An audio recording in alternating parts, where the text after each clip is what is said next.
আসসালামু আলাইকুম। উচ্চতর গণিতের দ্বিতীয় পত্রের যে অষ্টম অধ্যায় স্থিতিবিদ্যা, এটা নিয়ে অনেক ভয়ভীতি কাজ করে। তো এই স্থিতিবিদ্যা অনেক সহজভাবে আজকে আলোচনা করা হবে, যার ফলে স্থিতিবিদ্যা অনেক সহজ মনে হবে। আচ্ছা, তো স্থিতিবিদ্যা পড়ার আগে আমরা একটু পিছনের দিকে ব্যাক করব। সেটা হলো আমাদের ভেক্টর। ভেক্টরে আমরা দুইটা সূত্র শিখছিলাম, বা হ্যাঁ দুইটাই শিখছিলাম। সেটা হচ্ছে লব্ধির সূত্র। আচ্ছা, ভেক্টরে না যাই প্রথমে আমরা চিন্তা করি যে স্থিতিবিদ্যায় আসলে কি আলোচনা করা হবে, বা স্থিতিবিদ্যায় মানে যে আমরা ম্যাথমেটিক্স গুলা পাবো, সেই ম্যাথমেটিক্স গুলো কি ধরনের হবে।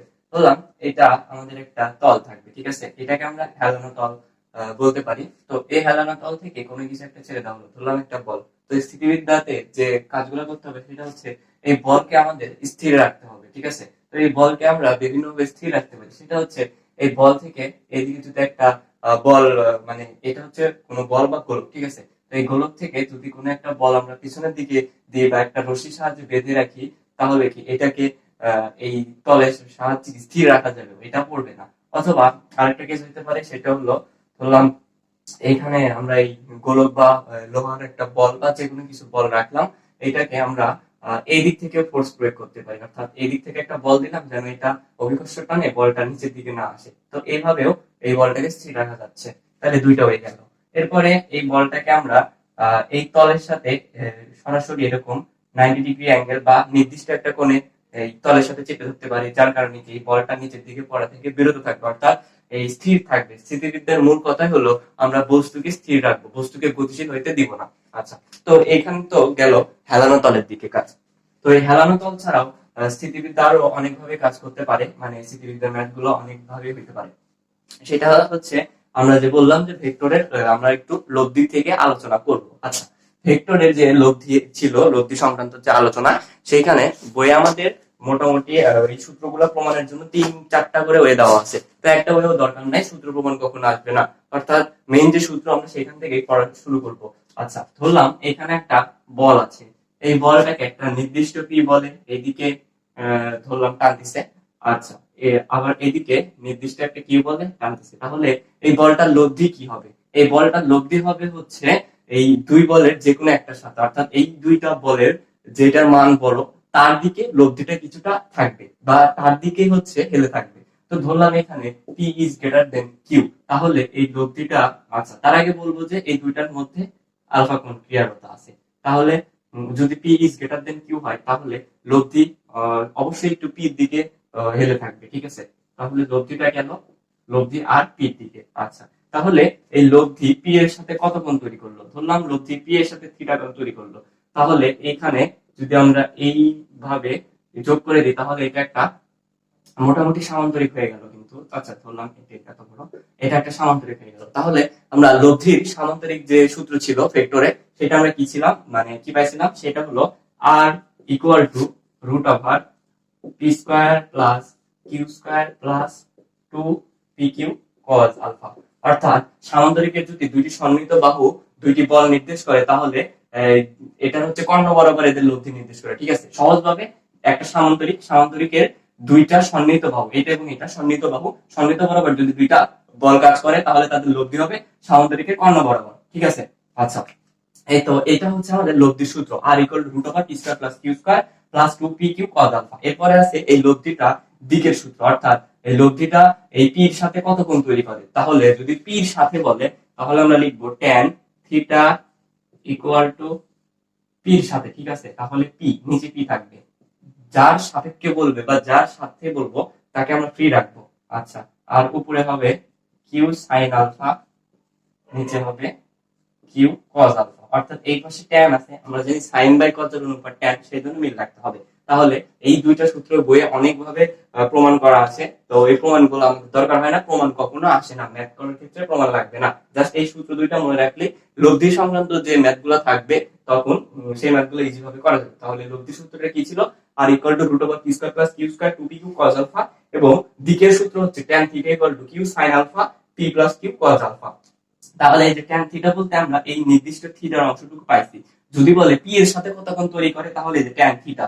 আচ্ছা, এরপরে যদি বলে কিউ এর সাথে কত কোণ তৈরি করে, তাহলে আমরা দুইটা কাজ করতে পারি। একটা হচ্ছে এই tan থিটার যে মান বের হবে, এই মোট আলফা থেকে থিটা বাদ দিলেও হবে, অথবা আমরা এখানে যেরকম পি এর সাপেক্ষে বের করছি, এখানে ঠিক একইভাবে আমরা কিউ এর সাপেক্ষেও বের করতে পারবো। ধরলাম এটাকে যদি আমরা ফাই বলি, তাহলে সেই ক্ষেত্রে আবার যদি বলা হয় যে ট্যান ফাই কত হবে, তাহলে ট্যান ফাই ইকুয়াল টু আমরা এবার হচ্ছে কিউ এর সাপেক্ষে বের করবো। তাহলে কিউ কে আমরা ফ্রি রাখবো, এখানে একটা প্লাস দিব, তাহলে উপরে হবে পি সাইন আলফা এবং নিচে হবে পি অফ কজ আলফা। তাহলে এইটাই ছিল আমাদের লব্ধির সূত্র। আচ্ছা, আমরা এই দুইটা মনে রাখলেই হবে, তৃতীয়টা মনে রাখার দরকার নেই। আচ্ছা, এরপরে যেটা আসবে, এই লব্ধি কিছু কিছু ক্ষেত্রে সর্বোচ্চ হবে, কিছু কিছু ক্ষেত্রে সর্বনিম্ন হবে। ঠিক আছে, তো আমরা এখন দেখবো এই লব্ধিটা কখন সর্বোচ্চ হবে এবং কখন সর্বনিম্ন হবে। এই ব্যাপারটা আমরা অনেকে জানি, আবার অনেকে জানি না, কারণ এটা হচ্ছে ভেক্টরের দিকে ছিল। আচ্ছা, একটা জিনিস সর্বোচ্চ হওয়া মানে কি, সেটা হলো যোগ। ধরলাম কাউকে 5 টাকা দেওয়া হলো, ঠিক একই শর্তে তাকে আমরা আরো 10 টাকা দিলাম, তাহলে মোট কত হলো? মোট হইল হচ্ছে 15 টাকা। তো এখানে একই কাহিনী যে লব্ধিটা কখন সর্বোচ্চ হবে। আচ্ছা, আমরা একটা জিনিস দেখি, সেটা হচ্ছে আমরা যা লিখলাম আর ইকুয়াল টু লব্ধির সূত্র root over P square plus Q square plus 2 p q cos alpha. তাহলে আমরা যদি লব্ধিটাকে সর্বোচ্চ বলতে কি বুঝলাম আমরা? যোগ। তাহলে যে কোনো ভাবে যদি R equal to p plus q হয়, অর্থাৎ এটাই হবে হচ্ছে আমাদের সর্বোচ্চ মান, তাহলে লব্ধির সর্বোচ্চ মান কি হবে? P plus q. তাহলে এটা কখন করা যাবে?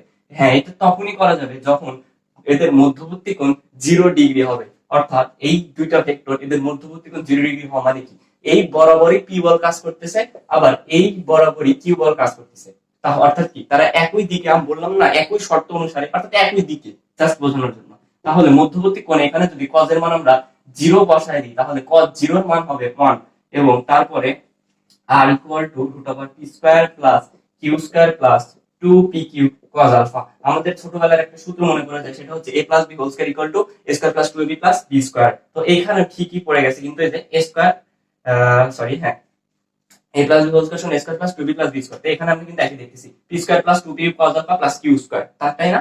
তাহলে এখানে একই ভাবে হবে root over p plus q whole square, এবং স্কয়ার এবং রুট কাটাকাটি হয়ে p প্লাস q। তাহলে দুইটা ভেক্টরের যদি মধ্যবর্তী কোণ 0 ডিগ্রি হয়, তাহলে এদের লব্ধির মান সর্বোচ্চ হবে। ঠিক আছে, আবারও বলি, দুইটা ভেক্টরের বা দুইটা বল বা দুইটা ভেক্টর, এখানে ভেক্টর অধ্যয়ন নিয়মে আসলাম, দুইটা বল অথবা দুইটা ভেক্টরের যদি মধ্যবর্তী কোণ 0 ডিগ্রি হয়, তাহলে এদের লব্ধির মান সর্বোচ্চ হবে। আচ্ছা, তাহলে এখানে লিখে রাখছি যে লব্ধির মান R max equal to p plus q, অর্থাৎ মধ্যবর্তী কোণ 0 ডিগ্রি হলে লব্ধির মান সর্বোচ্চ হয়, এবং লব্ধির সর্বোচ্চ মান R max equal to p plus q. এরপরে লব্ধির সর্বনিম্ন মান, তাহলে লব্ধির সর্বোচ্চ মানে কি? যোগ, আর সর্বনিম্ন মানে কি? অবশ্যই বিয়োগ। তাহলে সর্বনিম্ন তখনই হবে যখন মধ্যবর্তী কোণ 180 ডিগ্রি হবে, অর্থাৎ পরস্পর বিপরীত দিকে যাবে। তাহলে এখানে কি একই দিকে গেছিল, এইবার এই দুইটা বল বিপরীত দিকে কাজ করবে, সেটা কি? ধরলাম এই দিকে কাজ করবে পি বল, এই দিকে কাজ করলো কি? কিউ বল। তাহলে এরা কি পরস্পর বিপরীত দিকে না? এখানে মধ্যবর্তী কোণ কত হয়ে গেছে? মধ্যবর্তী কোণ 180 ডিগ্রি। তাহলে আমরা লব্ধির যে সূত্র পাইছিলাম, এটা আবার লিখি, R equal to root over P square plus Q square plus 2pq cos 180 degree. আচ্ছা, আমরা জানি cos 180 এর মান -1, তাহলে এখানে এটাই হয়ে যাবে p square plus Q square, আচ্ছা cos 180 এটা আমার -1, তাহলে এখানে হয়ে যাবে -2pq cos আলফা। সেই একই হবে, এটা সেই সূত্রে পড়ে a - b whole square equal to a square - 2ab plus b square. তাই এটাও সেরকম p square - 2pq cos alpha plus Q square, এখানে cos আলফা আর থাকবে না। আচ্ছা, অর্থাৎ এটা তো চলেই গেল। তাহলে এখানে ঠিক একই ভাবে হবে p মাইনাস কিউ, আর স্কয়ারের রুট তো কাটাকাটি হয়ে গেল। আচ্ছা, আমি তাহলে লিখলাম এখানে স্কয়ার, আর তার উপরে আছে রুট, তাহলে স্কয়ারের এবং রুট কাটাকাটি হয়ে p মাইনাস কিউ। তাহলে লব্ধির সর্বোচ্চ মান R max equal to p plus q, এবং লব্ধির সর্বনিম্ন মান R minimum equal to p minus q. অর্থাৎ দুইটা বলের যোগফলই হলো লব্ধির সর্বোচ্চ মান, এবং এটা তখনই হবে যখন মধ্যবর্তী কোণ 0 ডিগ্রি হবে। আর দুইটা বলের বিয়োগফলই হলো লব্ধির সর্বনিম্ন মান, এটা তখনই হবে যখন দুইটা ভেক্টরের মান 180 ডিগ্রি হবে। এরপরে একটা কাহিনী আছে, সেটা হচ্ছে দুইটা ভেক্টরের যদি মধ্যবর্তী কোণ 90 ডিগ্রি হয়, তাহলে লব্ধির মান কত হয়? দুইটা ভেক্টরের মান 90 ডিগ্রি হলে লব্ধির মান কত হয়? আমরা সবাই একটু চেষ্টা করব এটা করার, ততক্ষণ আমি করার চেষ্টা করতেছি। তাহলে আর ইকুয়াল টু আমরা আবার লিখলাম root over P square plus Q square plus 2pq cos 90 degree ধরবো এবার, তাইলে অর্থাৎ ভেক্টর মধ্যবর্তী কোণ কত? 90 ডিগ্রি হয়ে গেল। তাহলে আমরা জানি cos 90 এর মান 0, তাহলে r equal to root over P square plus Q square, এটাই অ্যান্সার, কারণ এইটুকু তো জিরো হয়ে গেছে, শেষ।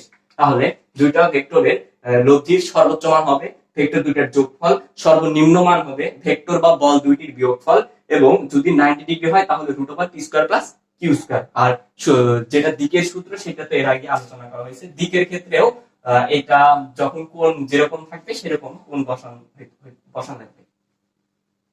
আচ্ছা, এটা গেল যে সামান্তরিক সূত্র থেকে যে ম্যাথগুলো আছে সেটা। এরপরে আমরা পড়বো যেটা সবচেয়ে বেশি দরকার, সেটা হচ্ছে লম্বাংশ উপপাদ্য।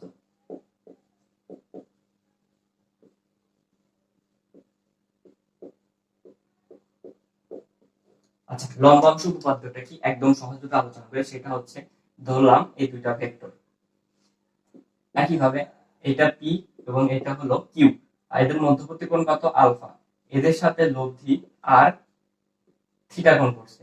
তাহলে লম্বাংশ সূত্র হবে বল গুণন দুইটার মধ্যবর্তী কোণের কজ মান। অর্থাৎ ব্যাপারটা এরকম যে একটা বল ধরলাম পি, কজ একটা রেখার সাপেক্ষে নিতে হবে, ধরলাম পি কে আমরা পির সাপেক্ষে নিব, তাহলে পি পির সাথে নিজের সাথে কত ডিগ্রি কোণ করেছে 0 ডিগ্রি, তাহলে পি কস 0 ডিগ্রি প্লাস এই বল নিব কিউ, কিউ কস এটা পির সাপেক্ষে কত ডিগ্রি কোণ করেছে alpha, q cos alpha equal to লব্ধি। লব্ধি কি আমরা কিন্তু ওই যে পড়লাম দুটো ভেক্টরের কি যোগফল একটা লব্ধির মান নির্দেশ করে, কিন্তু তো এখানে সেইভাবেই আনুভূমিক যে উপাংশ আছে সেগুলো আমরা নিচ্ছি। তাহলে পি পির সাপেক্ষে পি কস 0 ডিগ্রি, কিউ পির সাপেক্ষে কিউ কস আলফা, এবং এই আর পির সাপেক্ষে আছে আর কস থিটা। এইটা হচ্ছে আনুভূমিক উপাংশের সূত্র।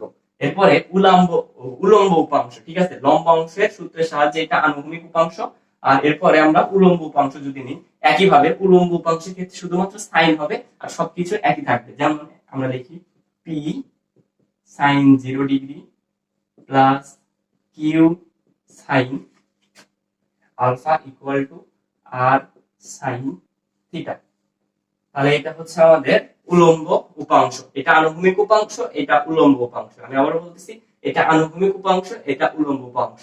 এটা কিভাবে হলো, এই যে আমরা পি কে পির সাপেক্ষে নিলাম, ধরলাম এটা আমার পি বল আর এদিকে আছে কি কিউ বল, অর্থাৎ পি পির সাপেক্ষে কত ডিগ্রি কোণে আছে 0 ডিগ্রি, তাহলে পি কস 0, অর্থাৎ আমরা ব্যাপারগুলো এইভাবে নিব, ঠিক আছে, অর্থাৎ এর সাপেক্ষে পি কস 0, আবার কিউ কে এখানে নিয়ে আসলাম এই পির সাপেক্ষে, তাহলে সেটা কত মধ্যবর্তী কোণ আলফা আলফা, এরপরে সমান কত আর আর কস কত থিটা, অর্থাৎ পি এবং আর মধ্যবর্তী কোণ কত থিটা। আমরা মধ্যবর্তী কোণ হিসাব করবো, একদম সোজা কথা।